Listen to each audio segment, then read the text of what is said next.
মাননীয় নেত্রী শেখ হাসিনার উন্নয়ন, এই রাস্তাটি দেখার মতো একটি রাস্তা দেখলে আপনারা বলবেন সারা বাংলাদেশে মাননীয় প্রধানমন্ত্রী জননেত্রী শেখ হাসিনা করেছেন সেই উন্নয়নের একটু আপনাদেরকে দেখাচ্ছি।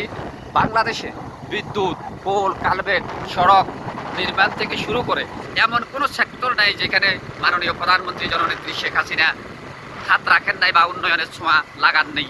আজকে আমরা টের পাচ্ছি মাননীয় প্রধানমন্ত্রীকে আসলে যে ওনার মতো একজন লোক বাংলাদেশের উন্নয়নের জন্য দরকার আছে।